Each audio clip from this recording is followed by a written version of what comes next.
Hai semua, assalamualaikum. Hari ini aku mau buat asam udang, makanan terfavorit orang Aceh.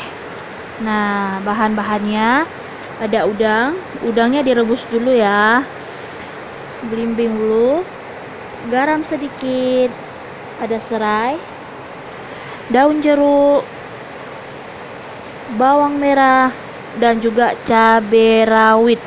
Nah, tinggal diulek-ulek. Oke, tinggal diulek-ulek, siap disajikan. Nah, caranya.